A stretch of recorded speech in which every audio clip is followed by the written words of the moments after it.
Assalamualaikum warahmatullahi wabarakatuh. Perkenalkan, saya Bai'ah Aini dengan stambuk A11120023. Pada kesempatan kali ini, saya akan membuat sebuah video pembelajaran tentang profesi kependidikan menitik beratkan terhadap peranan seorang guru dalam lingkup pendidikan sebagai tenaga pengajar yang profesional. Dan kali ini saya akan mengangkat sebuah studi kasus yaitu tentang kekerasan seksual yang terjadi di lingkup pendidikan. Kemudian, studi kasus ini akan saya kaitkan dengan profesi kependidikan itu sendiri. Akhir-akhir ini kita sering mendengar marak terjadi kekerasan seksual di lingkup pendidikan, terutama di kampus. Dan ini menjadi suatu perbincangan hangat yang dapat kita lihat di media-media massa, baik media cetak maupun online. Saya sedikit mengutip dari IDN Times yang dirilis pada tanggal 23 November 2021, kekerasan seksual lingkungan pendidikan tertinggi di kampus. Kekerasan seksual yang terjadi di lingkungan pendidikan terus jadi perhatian karena lingkungan pendidikan sekalipun seorang berpotensi mengalami tindak kekerasan seksual dan bukan orang yang 100% aman untuk menimba ilmu. Pengaduan langsung ke Komnas Perempuan selama rentan waktu 2015 hingga Agustus 2020 menunjukkan lingkungan pendidikan bukanlah ruang bebas dari kekerasan.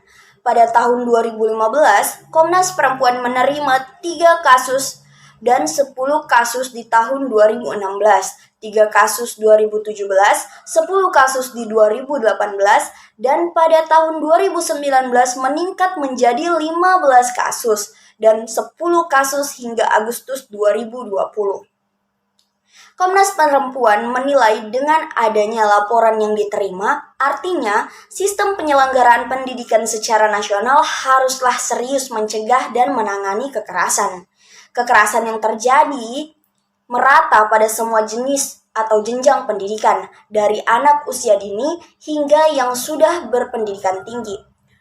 Komnas Perempuan mencatat dari 51 kasus yang dilaporkan, kampus menempati tempat pertama jenjang pendidikan dengan kasus kekerasan seksual tertinggi, yakni 27%. Kemudian pesantren atau pendidikan berbasis agama juga turut andil dalam menyumbang kasus kekerasan sebesar 19%. Dan 15% terjadi di tingkat sekolah menengah atas atau kejuruan, sedangkan 3% terjadi di TK, SD, hingga SLB. Kekerasan seksual adalah bentuk kekerasan yang banyak diadukan, yakni mencapai 45 kasus atau 88% yang terdiri dari pemerkosaan, pencabulan, dan pelecehan seksual. Ada juga pengaduan tentang kekerasan fisik, kekerasan psikis, dan diskriminasi sebanyak 5 kasus atau 10%, berupa dikeluarkan dari sekolah akibat kekerasan seksual yang menimpa siswi atau akibat aktivitas sosial. Lalu siapa-siapa saja pelaku-pelakunya? Kekerasan tak bisa terjadi tanpa adanya pelaku. Komnas Perempuan menjelaskan, pelaku kekerasan terbanyak di lingkungan pendidikan adalah tenaga pendidik, yakni guru atau ustadz sebesar 43% atau 22 kasus, kepala sekolah 15% atau 8 kasus, dosen 10 kasus atau 19%, peserta didik lain 11% atau 6 kasus, pelatih 4% atau 2 kasus, dan pihak lain 5% atau 3 kasus.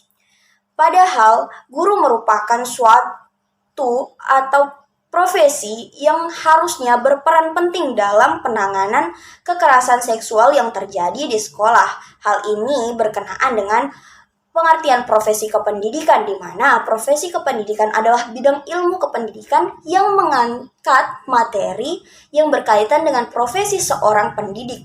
Pendidik atau guru memegang peran yang sangat penting dalam meningkatkan kualitas pendidikan. Tanpa meningkatkan profesional guru, semua upaya untuk membenahi pendidikan akan kandas. Dan di sini sudah dapat kita lihat bagaimana peranan guru itu sangat penting. Kemudian sebenarnya apa itu guru? Secara umum, Dalam bahasa Indonesia, pengertian guru adalah merujuk sebagai pendidik profesional dengan tugas utama mendidik, mengajar, membimbing, mengarahkan, melatih, menilai, dan mengevaluasi peserta didik.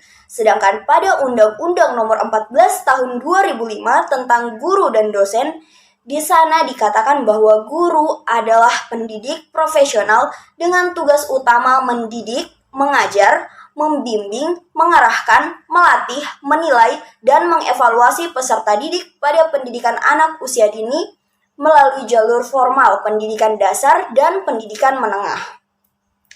Dan kalau kita membuka kembali semboyan pendidikan oleh Ki Hajar Dewantara tentang 3 asas pendidikan, yaitu ing ngerso sun tulada, ing madya mangun karsa, tutwuri handayani, yang implementasinya dalam pendidikan dapat dipahami bahwa guru sebagai pendidik yaitu ing kerso tulodo, bahwa di depan seorang guru harus dapat memberikan contoh atau teladan yang baik bagi siswa-siswanya.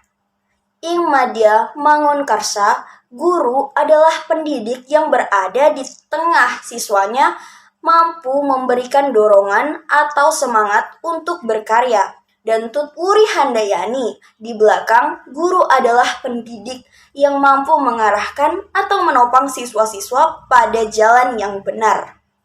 Dari beberapa pengertian di atas, jelas sekali bahwa guru berprofesi adalah orang yang terlibat dalam pendidikan yang tugasnya tidak hanya sekedar mentransfer ilmu dari guru kepada peserta didik, akan tetapi lebih dari itu. Guru berperan sebagai pengganti orang tua di sekolah yang tugasnya mengarahkan peserta didik untuk mencapai tujuan pendidikan dan menjadikan mereka menjadi manusia seutuhnya, mulai teladan dan bisa dicontoh.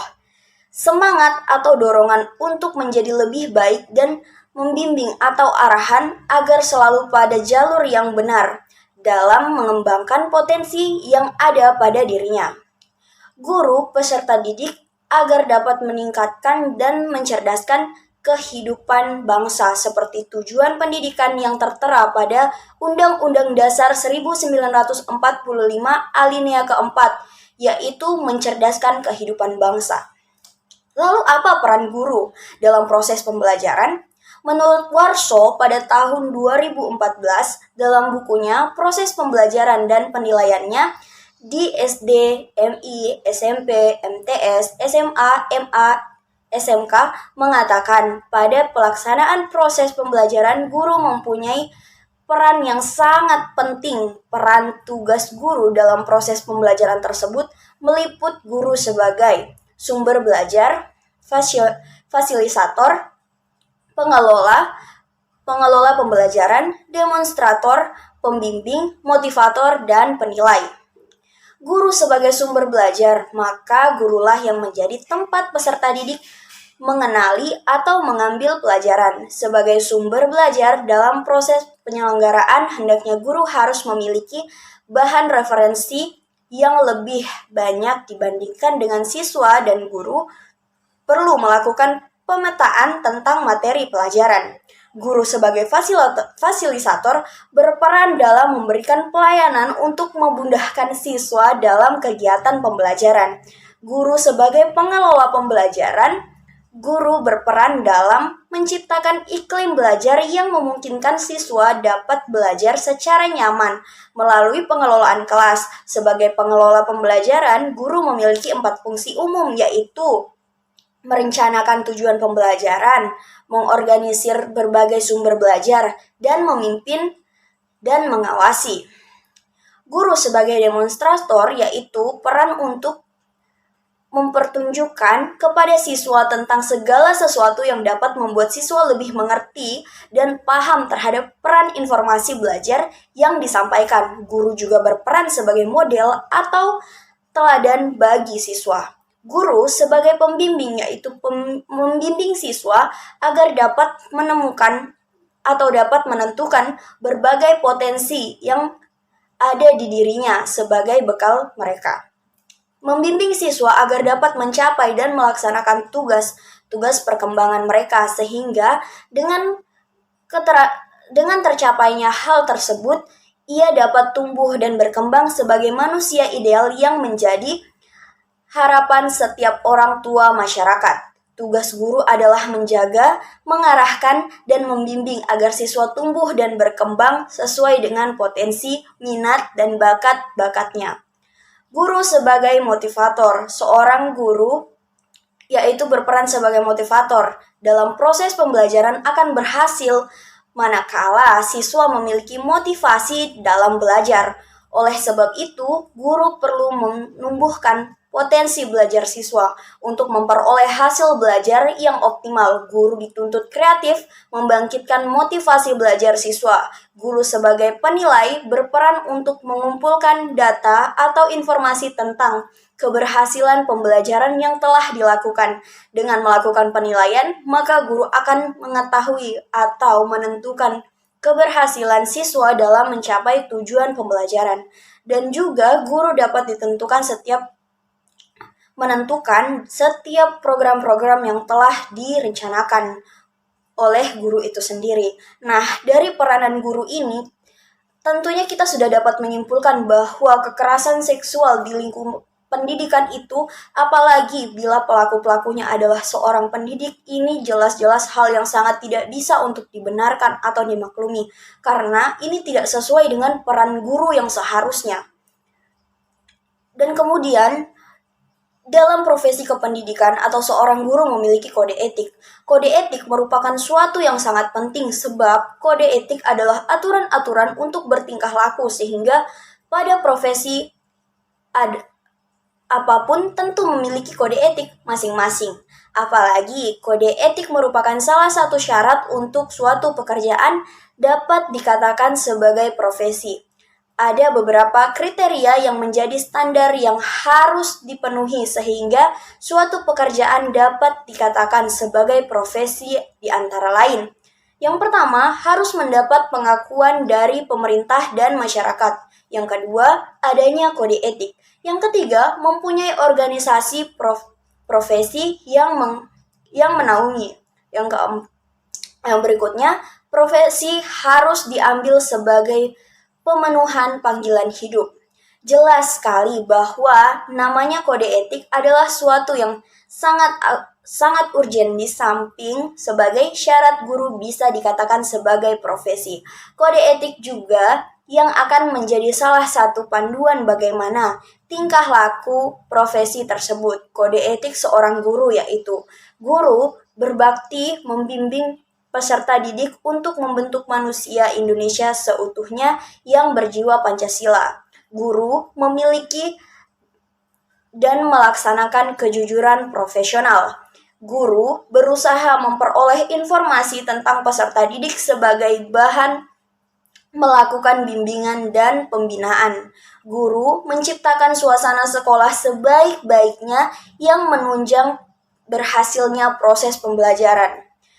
Guru memelihara hubungan baik dengan orang tua murid dan masyarakat sekitarnya untuk membina peran serta dan bertanggung jawab bersama terhadap pendidikan. Guru secara pribadi dan bersama-sama mengembangkan dan meningkatkan mutu dalam martabat profesinya. Guru memelihara hubungan profesi, semangat kekeluargaan dan kesetia kawanan sosial. Guru secara bersama-sama memelihara dan meningkatkan mutu PGRI sebagai sarana perjuangan dan pengabdian. Guru melaksanakan segala kebijakan pemerintah dalam bidang pendidikan. Demikian juga bahwa guru dikatakan sebagai guru profesional ketika ia memiliki kompetensi dasar sebagai guru. Kompetensi guru menjadi suatu hal yang sangat penting dalam mengelola pembelajaran kepada peserta didik. Adapun potensi yang harus dimiliki yaitu kompetensi pedagogik, kepribadian, sosial, dan profesional. Melihat tugas dan peran guru yang begitu kompleks dengan tugas yang sangat berat, yaitu untuk menjadikan anak-anak bangsa menjadi seorang yang memiliki kecerdasan, IQ, EQ, dan SQ sehingga bisa menjadi manusia seutuhnya. Dengan begitu, maka implementasinya adalah kemajuan bangsa, sebuah proses panjang yang tidak bisa langsung dinikmati dengan sekejap mata.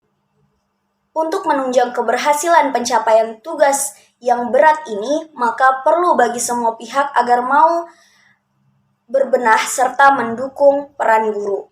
Nah, dari hal ini kita sudah melihat bagaimana seharusnya guru, apa peran-peran guru, serta kode etik dalam keguruan. Lalu, apakah ini dapat dibenarkan dalam kasus-kasus yang terjadi seperti saat ini? Apakah mereka atau oknum-oknum itu dapat dikatakan sebagai guru? Kalau menurut saya, mereka tidak bisa dikatakan sebagai guru dan kita juga tidak bisa menyalahkan profesinya, tetapi oknum-oknum itu sendiri. Terima kasih sudah menonton, semoga bermanfaat. Jadilah guru yang cerdas dan sesuai dengan kode etik profesinya. Terima kasih. Wassalamualaikum warahmatullahi wabarakatuh.